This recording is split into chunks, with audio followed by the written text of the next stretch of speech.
Hey everybody, it's Rajesh here. And Tane here. Welcome to our podcast, Baskets of Knowledge, Chats with a Difference. In our podcast, we invite guests from around the country and around the world to talk about how they got to where they're at the moment. It's about a journey, it's about an experience, it's about their life. Kia ora koutou, everybody. Welcome to another episode of Baskets of Knowledge. Welcome back, Tana. We've missed you over the last few episodes. How have you been and what have you been up to? Yeah, I've been good.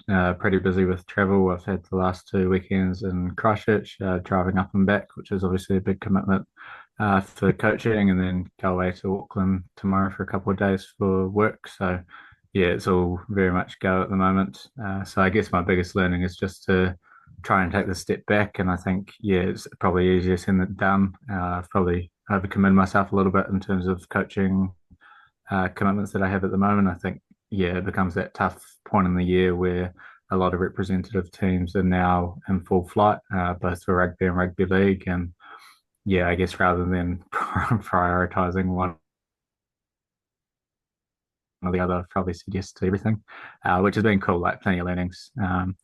And cool to be engaged with it all, but yeah, it definitely takes its toll in terms of social battery and battery in general. So yeah, just a reflection in terms of finding those points for myself within the journey, especially with work still being pretty hectic at the moment, with all of our funds still open or tying off a few final things. So yeah, very busy at the moment, but yeah, still trying to find pockets to either go for a walk or catch up with someone for a coffee or something like that, just to break up all the business.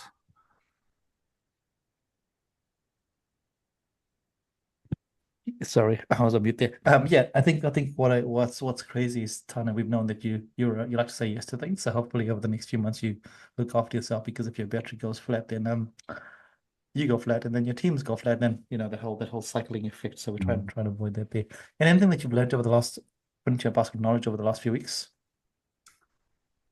I guess something that I've learnt probably from just going away. We had a tournament last week for the Highlanders tournament, and for our year 9 and 10 Columba team, we came fourth out of 12 teams. And really going into that tournament, I wasn't expecting anything highly just because of how the competition is run and stuff like that. But I guess it was cool to see the impact that I've had on that team and see the learnings that they've taken from it in the tournament based scenario. The two teams that uh, well, three teams beat us obviously to be placed fourth, but two of the teams won the whole competition. They won the development grade, so a grade above us for in Dunedin, and the other team made the final for that development grade as well. So it was just cool to see that those girls have that ability to be at that level, and I guess it gave me a bit of reassurance because I think something that I guess always been mindful of is that whole building expectations and whether you are building the right expectations, because I think sometimes you can come in as a coach and say,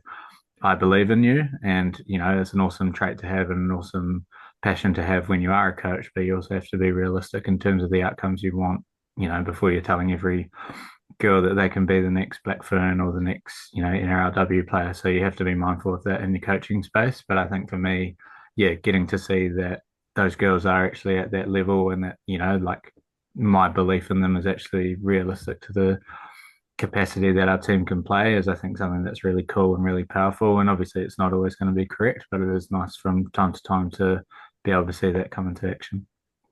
That's really, really awesome. That's really awesome.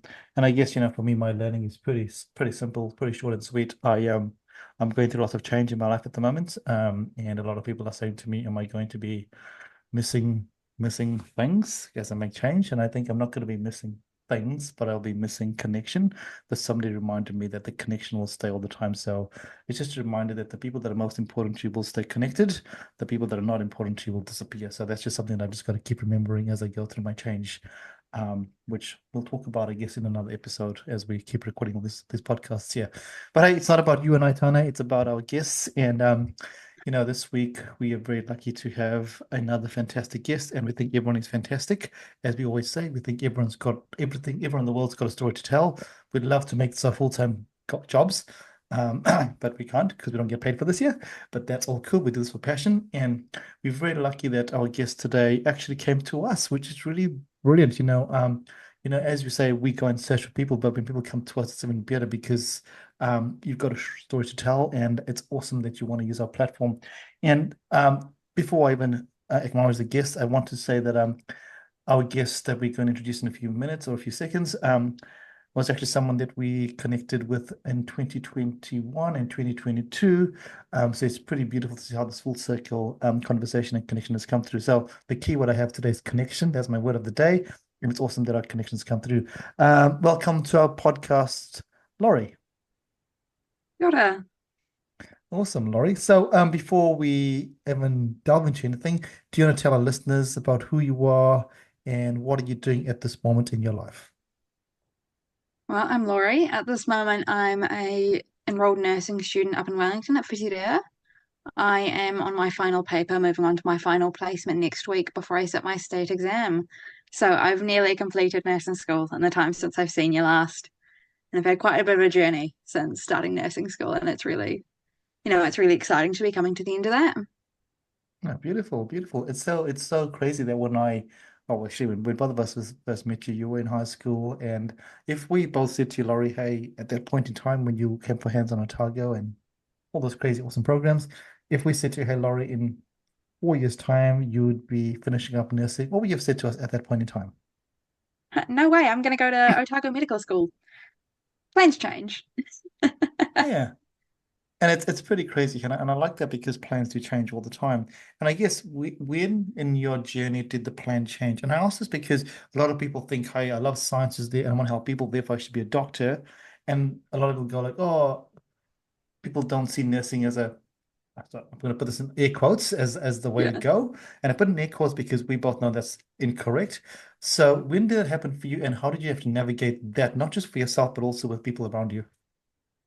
It was quite an interesting experience. I had planned on going to be a psychiatrist was my goal. That was my what I wanted to do for quite a long time. Most of high school, I'd say. And in my year 12, which is like the formative years, it's what like universities look at to see if they want to like enroll you and stuff like that. I'd gotten quite unwell and I wasn't able to maintain my grades or my attendance. And I just kind of given up on school at that point, which sounds quite bad, but I just didn't feel like I had the energy to put towards school and this goal that was going to take, however long it takes to become a doctor, like 7 years or so.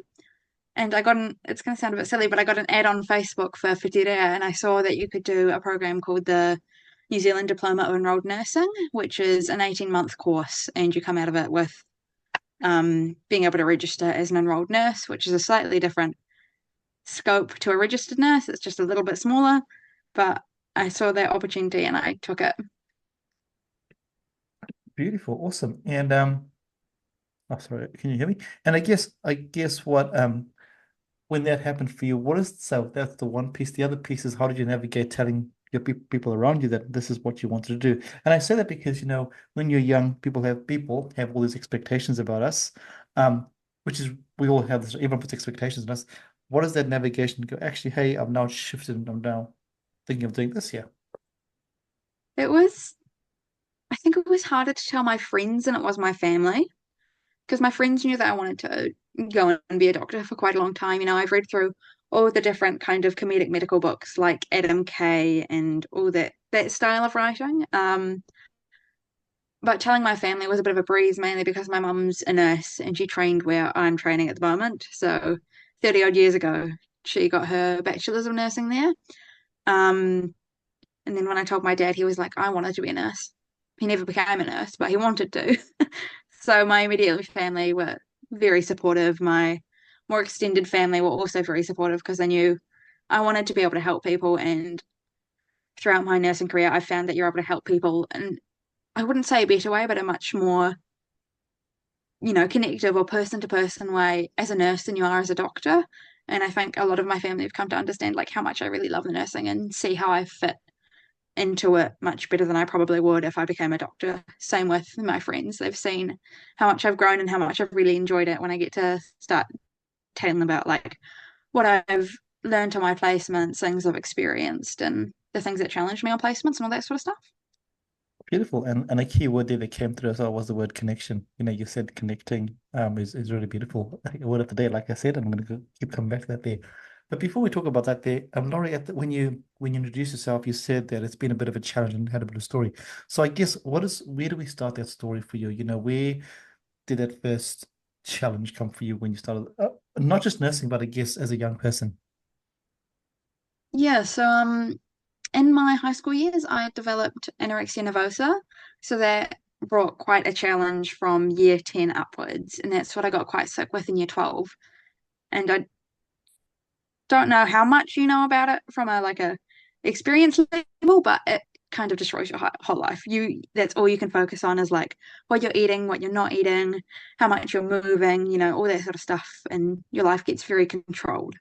And so I got quite sick with it in year 12. I wasn't able to maintain anything, as in like my attendance, my schoolwork, my personal life. I kind of just laid in bed for most of the day because I couldn't do much. But I managed to kind of pull myself out of it for a wee bit until I got into nursing school. I did really well with my nursing as well as maintaining, you know, my functioning abilities. I was never recovered, but I maintained functioning abilities at the start of my nursing schooling. And then I got a bit of a grade that I wasn't quite happy with, and everything kind of flipped and turned, and I got quite unwell again. So I did my first semester of nursing, and I ended up going into residential care to try and treat my eating disorder. I was there for about 4 months. So when I came out of that residential treatment, I was straight back into uni, getting ready to go back on placement and stuff like that. I mean, I had a couple of weeks back at uni. We took a bit of a summer break, but with the way that enrolled nursing course works, you either start in January or in July, not February and July. So that means your summer break is a little bit shorter because you're working through that third semester. So I kind of just got straight back into the real world. Yeah, and if you don't mind, I want to explore the anorexia because we've had Yeah, another guest of you last year or late last year spoke about his journey as well. And I think, I think it's important for if you're comfortable to share the yeah. story with our listeners as well. So yeah, so you spoke about that you put yourself into care, but we talk about that time in your high school. What is it like for you? And I guess as you said, it's all controlling. And maybe you can give us an idea of what that was like, because you said, myself and Tanya have no experience. And if you were to verbalize it, what would that sound like to someone who's because again, there's perceptions and there's reality, and I'd love to know what your reality of that journey was. Looking back, it all seems quite silly. And like I still struggle with it daily. So it's more like when I was really unwell, it looked silly, but I know when I was unwell, it wasn't. But it Yeah. was like waking up. If I woke up early enough, I would try and go for a run, but I got to the point where I was too exhausted to do that. A bit earlier in my eating disorder, it would be not eat all day because, well, I'm out and about. That's an excuse to not eat. And I can tell people when I get home that I have eaten. And then I'd eat something and I'd, throw it up. And Yeah. then I'd go to bed or try and study. But you get such brain fog. Like with COVID, I assume you've gotten some kind of brain fog because I know I have every time I've had COVID. It's like there's a cloud jammed in my brain and I just can't seem to do anything. And that's what it's like when I have quite a severe relapse or when I'm in a long period of time where I'm not eating or I'm throwing up a lot. So it was like only you can only eat X amount of calories. If you eat that, you have to go and burn it off on a run or a walk or do a home exercise. A lot of it was like trying to control the way my body looked, which is quite common, trying to control the way my body looked, as well as controlling my emotions and emotional regulation. I, when I first started going to the eating disorder services, about 6 months in, I'd actually started to see the psychiatrist and got diagnosed with bipolar disorder or bipolar type 2. So what I learned is that I was using the anorexia to manage the symptoms of my depressive episodes as well as kind of hide my hypomania. So when I was in a state of hypomania, I could walk 25K a day, and that's all I do all day. And everyone would just think, oh, enjoying a walk or out with friends. And when I was depressed, I was able to hide it by like, oh, I'm just going to go out, visit some friends or go on a walk. People don't really seem to notice you're depressed if you're going on a walk because they think, oh, that's a good thing for you, you know? Yeah, thank you for sharing that there because I think it's important to acknowledge what this looks like for different people, and that's what it looked like for you at that point in time. And when did you realize that actually you needed help? And I asked that because, as you said before, you just get so consumed that you actually can't see the forest from the trees. And how did you not actually wait a minute? Something needs to change for me. It's kind of hard because I never felt like I truly needed help. Yep. Like, not many people in my life commented on it, and it was because when my eating disorder began, I was in a bit of a larger body. So I was at I'll say BMI because that's less descriptive, but like a BMI of 27.7, which is considered overweight. And within 2 years, by the time I was 16, I had a BMI of 17.4. So I dropped quite a lot of weight and I started to get the concerning looks. And I remember it was my high school dean when it had gotten quite bad. I had to go and have a meeting with him because I had to travel somewhere for a family reason, and I had to organize like some of my NCEA internals to try and like figure that out and try and make sure I could still get them on time. And I just remember the way he looked at me when I walked in the room and how he said, "Take care of yourself," when I left. But it was like I know what you're up to. Get stuff sorted out, man. Like, really, you need to take care of yourself. As well as I was in my fabrics classroom, and that was with standing desks. And at a certain point, I refused to sit down in class. I would only stand. I'd stand by the radiator because I was really cold and I couldn't stand sitting down having my thighs touch. So I would be standing in fabrics class and I was wearing 4 or 5 layers of clothes. And I remember bending over to talk to someone on the other side of the table and turning around and seeing like a horrified look on my teacher's face. And I had just like, I knew that my spine was poking out. And it was like, oh dear God. I'm kind of like, over time, you slowly give it away and you don't even notice in yourself. Yeah. Yeah, and that's yes, that's I think that's important because as you said before, you saw, and this is your world, you're enwrapped in the world there, that the signs sometimes can be taken as or but the two R's Yeah, are it's very, both very like different. I'm obviously doing something right because people are noticing, but at the same time, I can't get away with it anymore. And I That's right. think it was the way that my teachers were treating me was like, oh, like it was a bit of a reality check. And I thought, something's kind of not right here. Maybe like I knew I had an eating disorder. I didn't want to admit it, but I knew I did. So I decided to seek help. And that meant going to my doctor and getting a referral and then getting my blood pressure taken by a nurse and her being very confused because she couldn't find it. It was very low. And isn't that crazy that and use the word crazy in an interesting way, that you you had a nurse taking your blood pressure which they couldn't find, and now you're a nurse in that same Yeah, situation. Like, you'll be this is a world that's full circle rotation. Isn't that amazing? yeah. And like I still like I have episodes of hypotension now, but that's because I actually have a chronic illness called postural orthostatic tachycardia syndrome. It's quite a mouthful, but part of the impact of having COVID is developing that. And I think I've had symptoms of it for a long time, and the anorexia exacerbated that. So when you're not eating or drinking enough, when you go from like a sitting or lying position to standing, your heart rate's going to go through the roof, right? So my heart kind of already has that. It's not happy, but then POTS affects your autonomic nervous system. So it gets a little bit even less controlled for me. Yeah, it's really quite interesting, Laurie. I just got an email like 10 minutes before this podcast that somebody else is talking about their symptoms of POTS and how does that Oh my affect their gosh.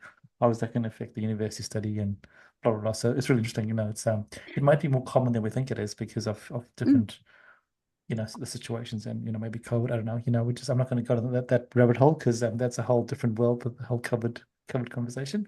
Let's talk about what we know. So you've gone through this I'm going to say journey, or this part of your life when you have a food eating disorder, and now you are studying nursing. And what is that like for you? As you said before, you went away to try and to get away, put yourself into care.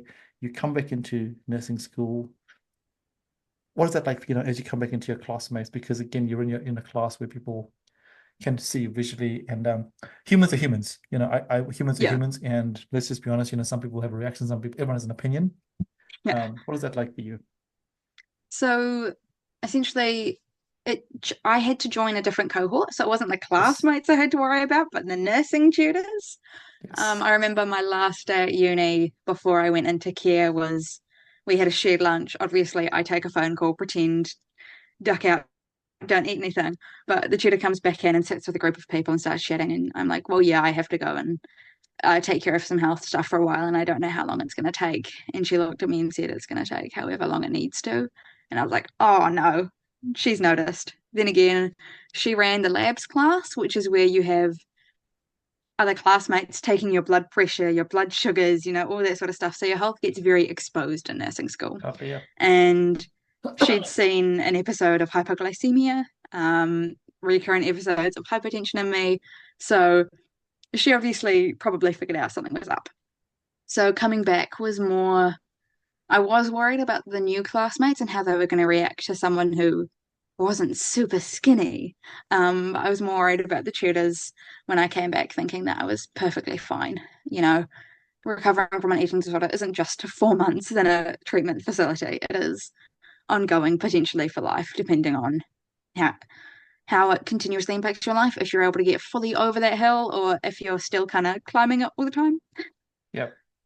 Great. And I'm going to shift it on a different tangent because there's more to meet the eye, Lori. On your whenever when I started to look out to do some research about for the podcast, one of the things you call yourself a body mod addict. Tell me about that there. A body What's that mod all about? addict, yeah. Yeah, let's talk about that So there.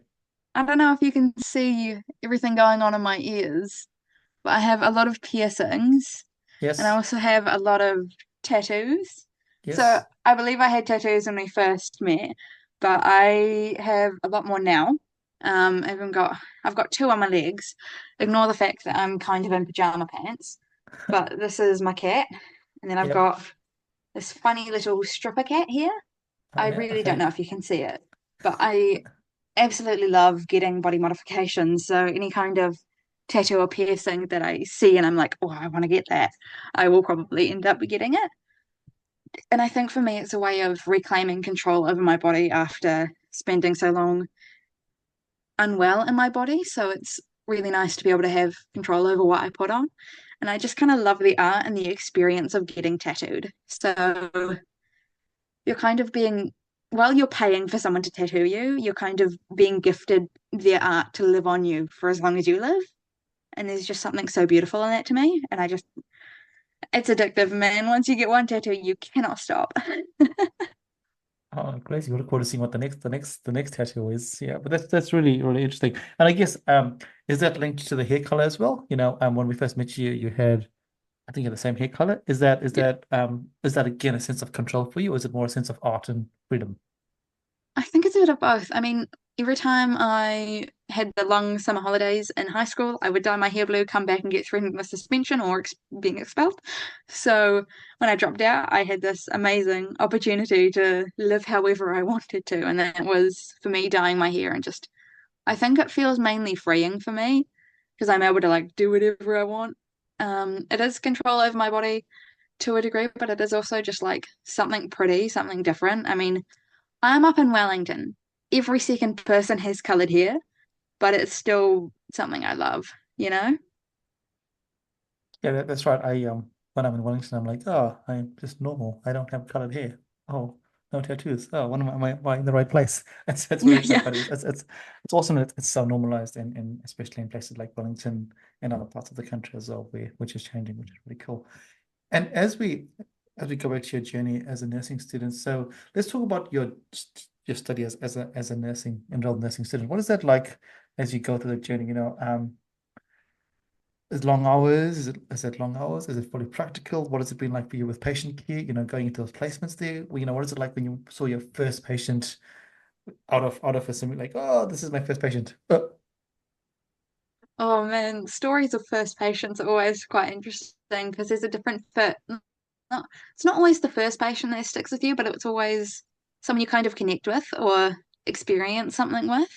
So the way our course is kind of set out is your first semester is only you do 4 papers. One of them is lab work, so you're going and learning how to do basic vital signs, GCS, neurological signs, all that sort of stuff. The other one is enrolled nursing as a profession. You've got sociological stuff and anatomy and physiology. So those all work together to try and get you ready for your first placement. You do 1 week of preparation, you go on for 7 weeks onto your very first placement in a rest home. And I did have this one patient who I think is going to stick with me forever, purely because he was the first patient who ever said thank you to me. So Wow. we're working 8.5 hour shifts, which go from 7 to 3:30 or 3 to 11. It slightly varies on where you're working, but that's the basic gist of it. And it's really long hours. Like, I just find it absolutely insane. We're doing that for free at stupid o'clock in the morning or evening. Um, but yeah, so we do 1 week of X shift, 1 week of Y, so AMs or PMs. My first patient, he's probably going to stick with me because I was able to sit down and talk with him and connect with him. So, as a nursing student, what a lot of people don't expect is sometimes you're going to have that free time. And with that free time, don't just sit in the nurse's station looking bored. You have a chance to get to know a patient. You have a chance to make an impact on your life, even if that's just sitting with them for 5 minutes. And that is really important for, we talk about te whare tapawhā, that's important for their social or their whānau or their community wall in te whare tapawhā, and that's a model we use a lot in nursing. So it's really good to recognize what you can do for that kind of situation. So he was a bedbound patient and he was a young patient in our care, and obviously I was able to get on really well with him because he was younger and he was quite a deep thinker, and I just got on real well with him. And he was the first patient to ever say thank you, and that's always going to stick with me. And I love that story, Laurie, because we all do what we do because we love what we do. Tony at the start spoke about the coaching that he does. I love what I do, and we don't ask for gratitude, but when we do get gratitude, it's like, wow, it's really quite cool, and it's quite humbling sometimes as well. Like I said before, I'm going through lots of change, and I've been receiving some really beautiful messages over the last week or so, a few weeks about some of the things. And you don't do it for that day, but the fact that you Mm. acknowledge, and as you said before, you work all these crazy long hours, and just for someone to just say thank you, it's more than $1 million. I mean, $1 million is Oh great, my but God, yeah.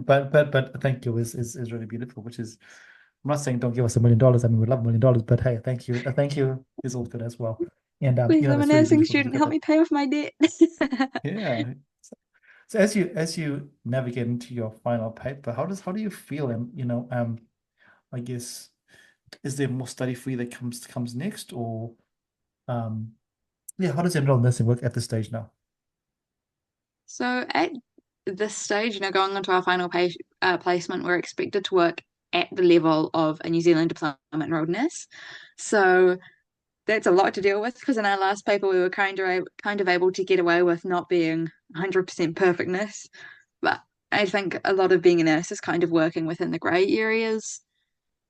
Being the perfect nurse isn't going to work all the time, right?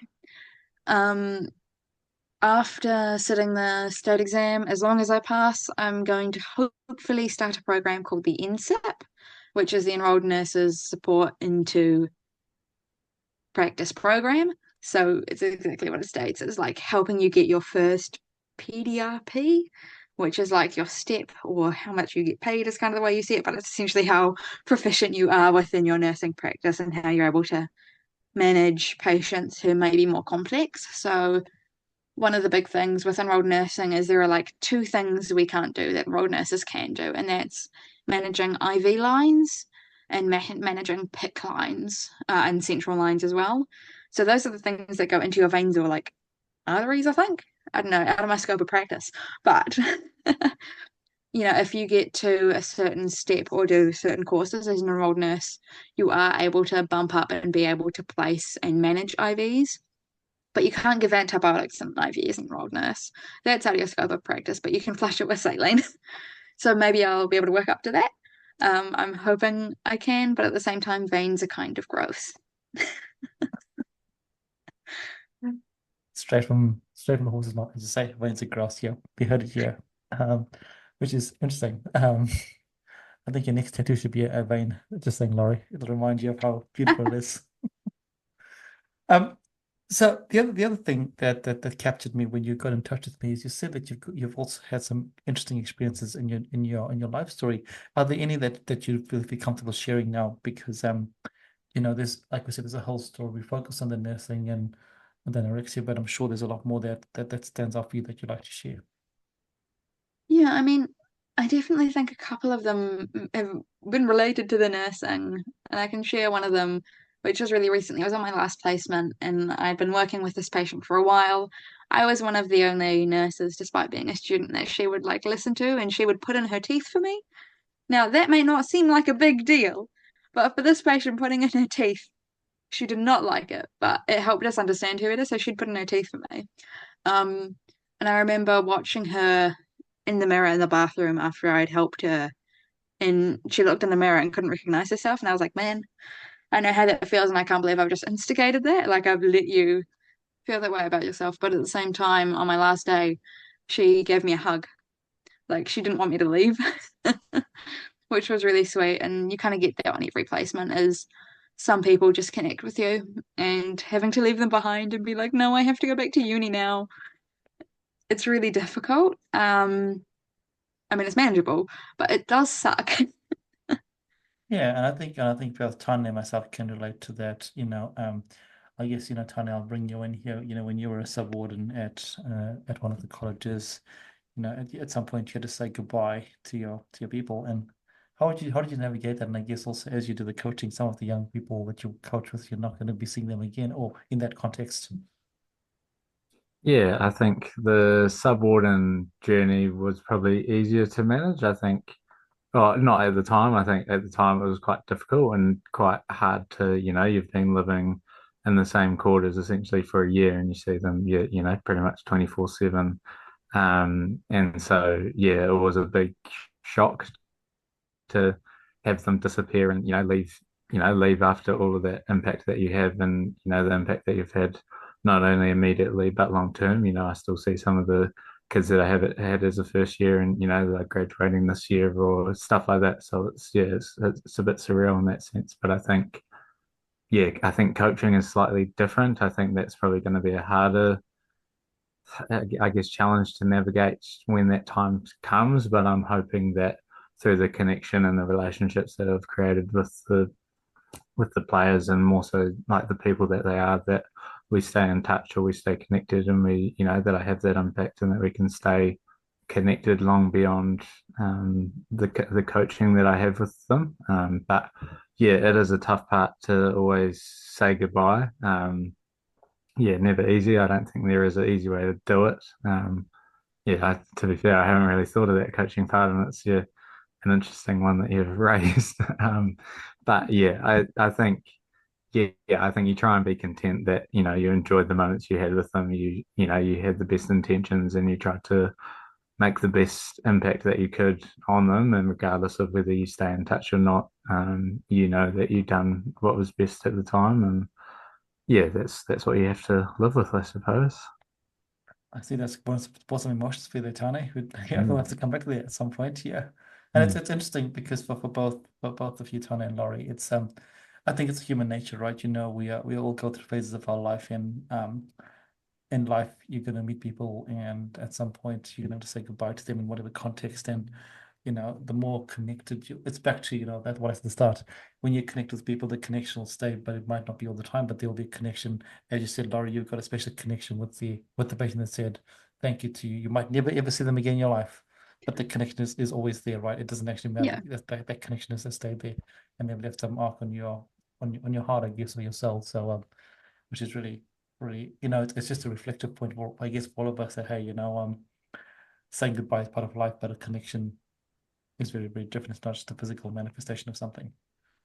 Yeah, which is deep for us on a Tuesday night.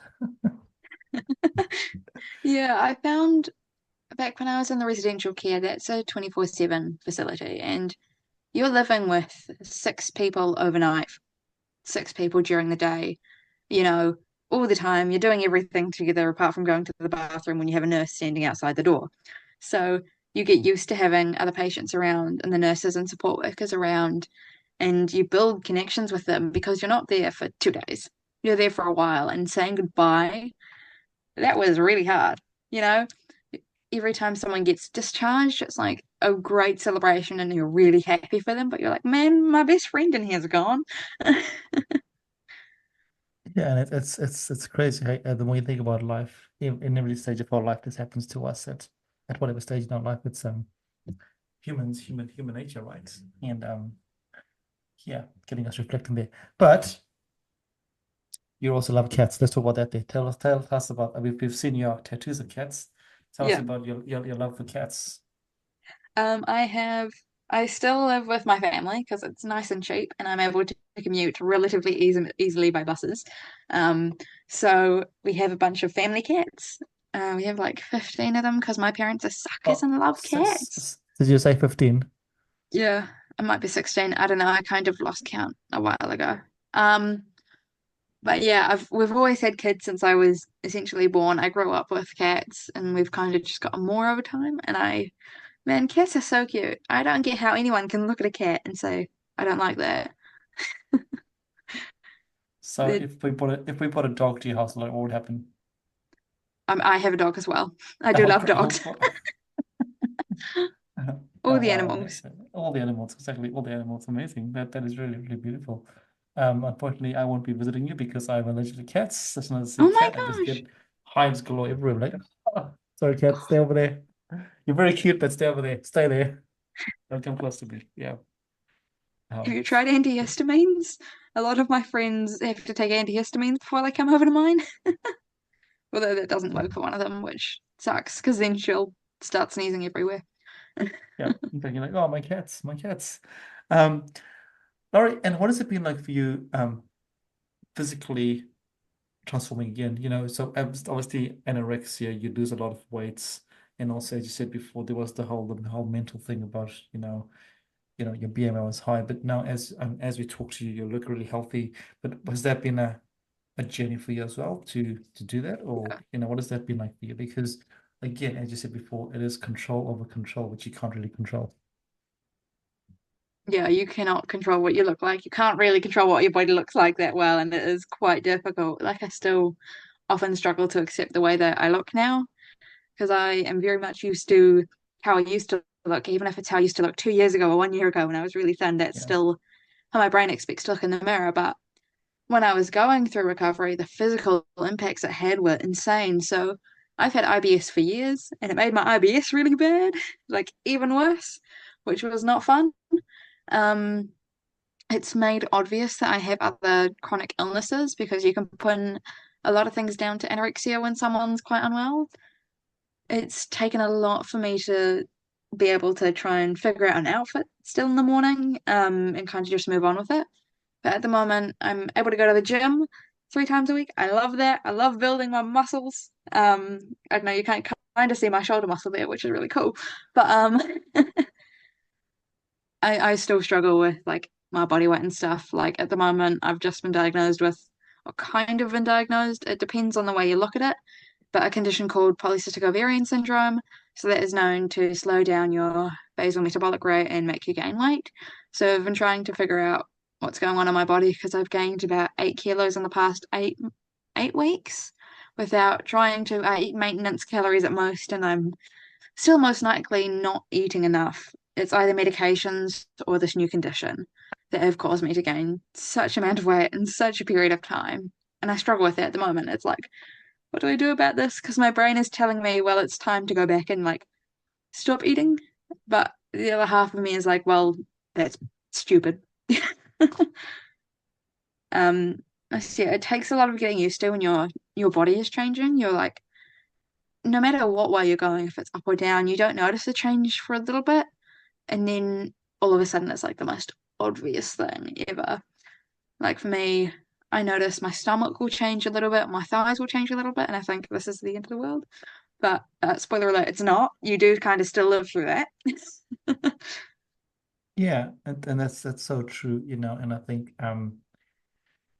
as I'm going to bring Tana in here because Tana, you work, as you said at the start, and we've known this for a long time. You work with them in the women's sports area, and you must navigate this as well. And as a person watching this, how do you think about that? Because we live in a world where, unfortunately, physical appearance, intrinsically or extrinsically, is a value judgment. And Laurie, you spoke about how that's challenging for you intrinsically, but Tanya, I guess you're in a space where everyone's eyes are on you because you're playing a sport. What is that? What is that? How do you think? I'm not going to say how does it affect you, but how do you think, in your experience, that has come across for you?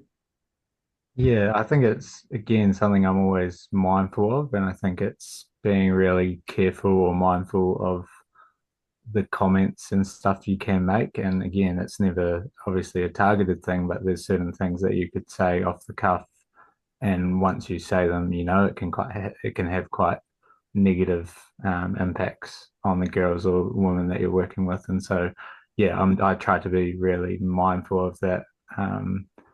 But again, it's probably not necessarily like it is a big consideration, but I think it's something that I don't. How am I trying to word this? So that you're not consciously trying to Yep. be careful all the time about, offending people or doing the wrong thing. Because I think if you're doing that, you take away from the ability you have as a coach.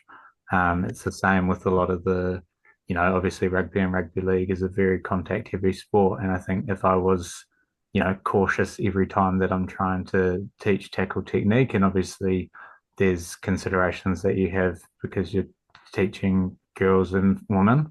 But also, yeah, as I say, like if you're constantly worrying about, whether you're doing it rightly or wrongly, you end up putting yourself in a hole essentially. And so I think, yeah, I am mindful of it, and I think I haven't had any cases yet, thankfully, in terms of girls or female or women that have, been at either extreme where we've had to, seek advice, medical advice, talk to parents or family in that situation. But we are very mindful of, yeah, the impact that body image does have on all of them.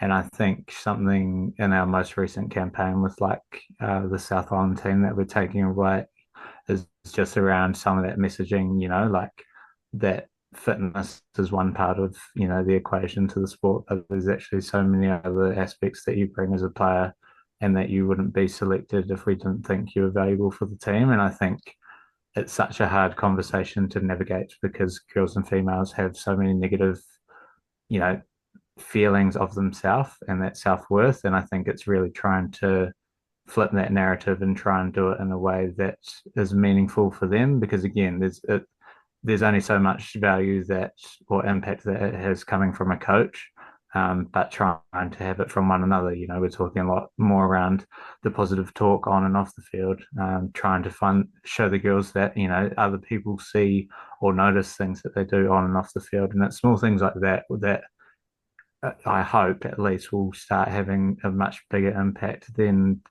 just that season or just that couple of weeks that we might spend with the players, because I think again, like it's such a hard narrative to change and it's not going to change overnight. But there's things that we can do to help navigate that and to help change it because it is something that I think is quite detrimental, especially in that high school age bracket where, yeah, it's so it's there, but it's not really talked about. And so finding ways and strategies for us to be able to start changing those narratives.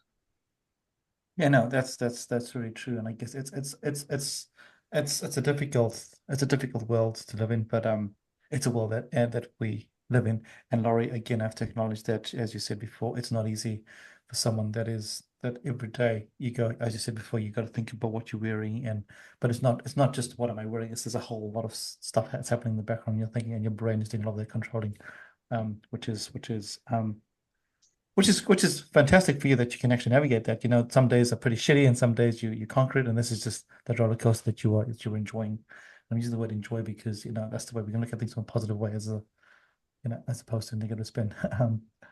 Yeah. So, Laura, I guess as you reflect back, and I'd like you to go back to when I met you at Hands On all those years ago, and as you navigated that, there were 400 other young people around you, and as you sat there and watched this wave of all these young people, what is it like for you where you sit there and you go, "Wow, there's all these crazy, cool, awesome people in one space that are just excited about education." Yeah, it was really awesome. It's like an experience I still look back on. Like, man, I made some good friends there. Obviously, the connection has frayed because I made friends from all over the country, and that's really hard to maintain. And a lot of them have actually now gone to Otago, whereas I'm in Wellington still. But I love Wellington with my heart, and I still think it's the right place for me. But going down and seeing all these other people who are really excited about, a lot of it was all science based, and I love science. So I was able to talk with other people who shared the same interest as me, and it was quite different because I was the kid in biology class who didn't want to listen to, you know, or the sort of like natural nature outside all the bugs in science. I wanted to look at the human body. I wanted to look at microbes. I wanted to look at the immune system. And I didn't get that chance in high school because my school didn't offer it. And I actually ended up in the same group, which was microbiology, as one of my classmates, which was quite funny because I had no clue he was coming. And then his sister was my RA, I think, or TA, whichever is the Crazy. correct one. Yeah, crazy, crazy. Now let's switch focus and talk about the other part of Lori. Let's talk about the drag king part of you. Let's talk about Ah, that there. Let's bring that up, This is this how let's talk about that there. When did that come into your life? And how do you how do you navigate that world there? it's a really fun, interesting world. I haven't actually done drag in a couple of years because once I got really unwell, I just wasn't able to manage it. And being a nursing student with chronic illness, it's kind of impossible to do anything but uni and sleep. So Yeah. I haven't done it in a while, but I'm hoping when I graduate and get a job, I'm going to be able to go back to it. So I am a drag king, and that means instead of dressing up as a woman, I dress up as a man, so I tape my boobs behind my back and I stuff my pants full of socks. And I get on stage and I will lip sync. I'll run through the crowd. I'll have my hair all up and funny. I do silly makeup. I don't, have you seen the photos of my drag? Are they the ones on Instagram? Yeah, those are Yeah. pretty much all the ones I have, but it's quite an interesting makeup look because you really hollow out your cheeks and hollow out your forehead and make your nose bigger and draw on a mustache. So I got into that through one of our youth pride balls up in Wellington. It was more like I watched drag kings perform on stage and I was like, man, I think I can do that. So later that year, I performed drag at my school's lip sync contest and loved it. And I've since done a couple of other performances in the general community as well, which was really exciting. And the reason I bring that up there is because I just want I just also realize that there's so many facets of our life, and we only focus on one facet. I think this is why we started this podcast. Everyone has got so many sides to them, and you can't just judge people based on one thing because we all have some crazy stories and also crazy reasons why we do certain things. I inherently think everyone in this world is born good, and something happens in their life where things make them change. Or makes them do something a little bit different. So it's really awesome that we've heard about your nursing journey, your drag kingness, your health condition that you're going through. And I use the word condition, but I don't like the word condition. The health is part of you, right? Health is Yeah. it's really interesting. I was listening to a podcast today, and it really got me thinking because they said to me, well, they didn't say to me, but I felt like they were talking to me, the voice of God in the car. They were like, they don't like the word wellness. And I was like, and I stopped for a second and I was like, the reason why they don't like the word wellness is because it's now being made into a marketing term, and that, wellness is seen like a thing, but actually health is just part of life, and being healthy is whatever health looks like for you. And we've just got these crazy marketing firms that now talk about wellness. Everyone's wellness is a whole new concept, but actually, hey, wellness is part of our life forever. So, there's some words that as you stop and think of those words, like the word condition, oh, I don't know, the word syndrome, I don't know, you think about those things there. And yeah, sorry, I'm just put a bit of a monologue there, but I just think, like Tanya said, that you have to worry about language. And as you find, Laura, as well, when you're working with patients, language matters with what you say to them and how you say it as well. Yeah, I do find the term wellness funny, but also the term self-care. Sorry, I can double your monologue. But there's a Go on. podcast I listened to called Maintenance Phase, and they've Yep. done an episode on self-care, and it was actually used for sometime in the 1970s or 80s. I might have been well earlier than that, but it was a way of making sure people could kind of prevent going to the doctor by starting with the basics first. And now you see self-care as like face masks and shit you buy when it's I shouldn't have sworn, but Oliver, It, Robert, you're it out of here. You're out. You're out. Send her out of here. Yeah. uh, it's more like making sure you have, adequate water intake, you're eating enough food, you're having enough nutrients, you're around the right people, you're getting enough sleep, you're managing your stress, whatever that looks like for you, if that's going for a run or taking a nap or reading a book. It's, those basic things that we use in our Te Pareta Pawha model. Yeah. Totally. Totally. It's pretty crazy how yeah, I saw another post on LinkedIn the other day where someone raised this fantastic comment that when you go to supermarket, they have a section for wellness. And you're like, this is so weird. There's vegetables right over there, and that's not wellness. But you go here and you have to buy a product that's packaged up as wellness. And blows my mind, blows my mind. And I was like, it's so crazy. But again, we're as humans, people can't do that there. We're actually our own worst enemies. Yeah, and I mean, like half of what's in that wellness section is actually the gluten-free stuff, and it's double the price of everything else because living with a chronic condition like celiac or being gluten intolerant, that means you have to pay more. Right, exactly. So is that actually wellness? No, it's not because you have to pay a lot of money, which causes more stress, which causes yeah, anyway, we can go into a crazy chat about that there. Um, Tony, any last questions for Laurie before we wrap up? The only question I was going to ask, and it relates to the nursing, just because I think it's an interesting question to ask, is just around the whole, I guess, you've got your shift, you've got your 8.5 hour shift, but these patients that you see, most of them, I'm assuming, would be there for, a couple of days or if not longer.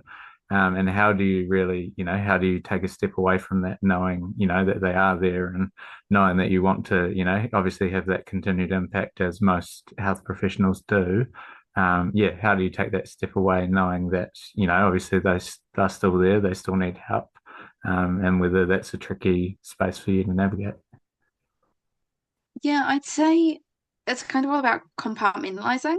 So I think I've been relatively good at that. I mean, on my very first placement, it was about day three, and I got my first patient insult, and I nearly quit nursing. But after that, I was, able to manage kind of my emotions. And what's really important for me at this stage is making sure within my 8.5 hours, I have done what I need to do for my patient. So, you get a caseload of, if you're in a safe staffing ratio, about four patients. And that means you have four patients to care for. You want to get them in the shower, you want to get them eating, you want to make sure their meds are as on time as they can be, given, an emergency bell could go off and everyone has to respond, or like every patient has their call bell going, and you have to figure out level of acuity, triage sort of stuff. As long as I've made sure that I've advocated for my patient if they need to be advocated for, like one of my patients, um, I wasn't a part of this, but the nurses there, the RNs, had to work really hard to advocate for a patient to get something called a syringe driver, which is essentially a syringe put in a box that over a 24-hour period of time, it pushes the plunger in slowly, so you're getting that continuous pain relief release into the subcutaneous fat tissue. So a lot of people get it in their arm, depending on their age, and it's quite an easy area to access. But watching nurses like advocate for their patients, that's what we want from nurses. And I've figured out that I have fallen in love with advocating for my patients and patient education. So as long as I've answered every question I can from a patient, figured out, oh, you have asked me a question and I don't know the answer, let's find out together. Let's have a look at what you're like, what the answer is together.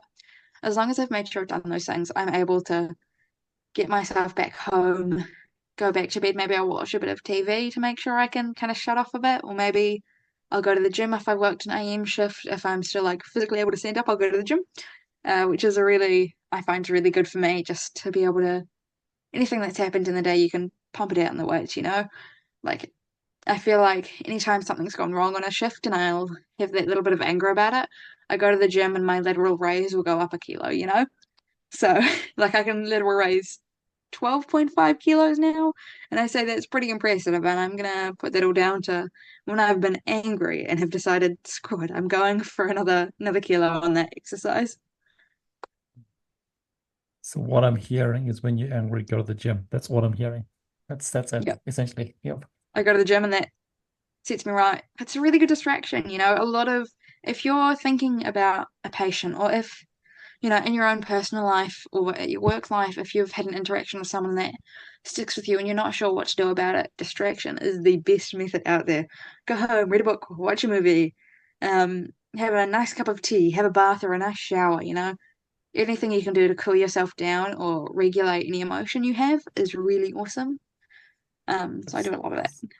that's very true, and that's very true. What I like though about going to the gym is you can't be distracted.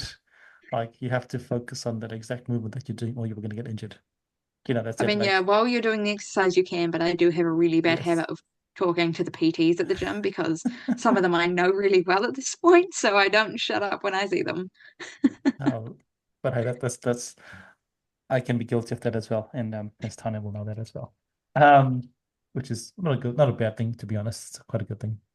I say that because I do it, so bit of a bias Well, opinion there. yeah, if you're like, what exercise can I do to target this muscle more? Or can you spot me on this so I don't die?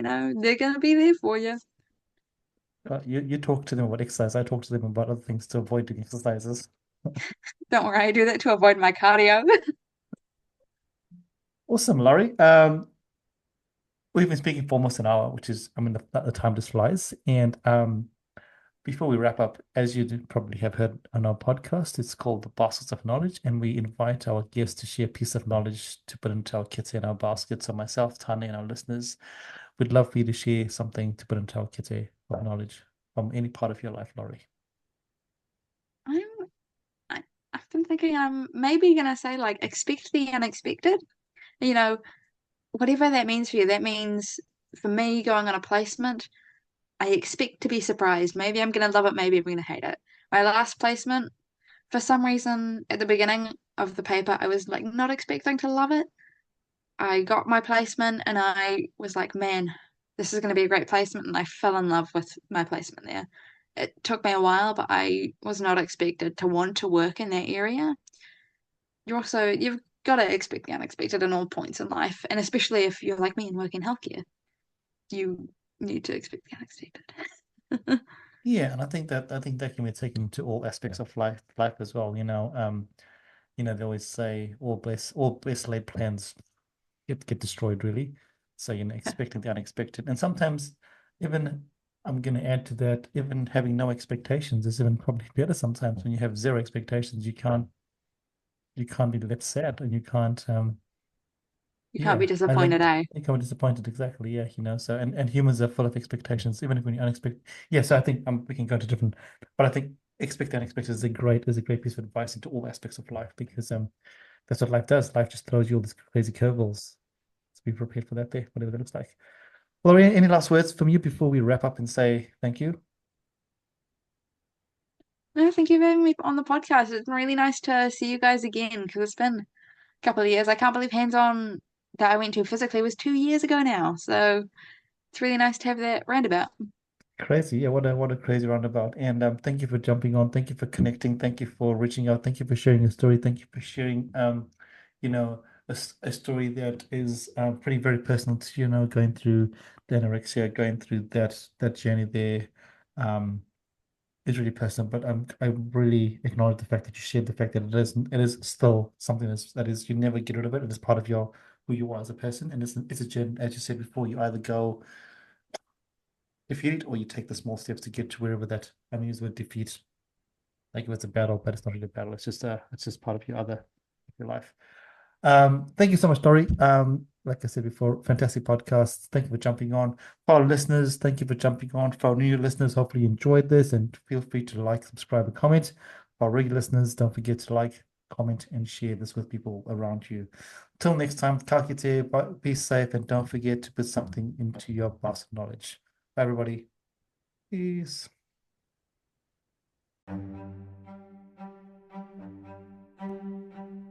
Thank you for listening to Baskets of Knowledge. Yeah, we hope that you found something useful to put into your basket of knowledge. And as we said before, remember to put something little into your baskets of knowledge every week. And as always, feel free to like, comment, and share this podcast. Thanks, everybody. Bye.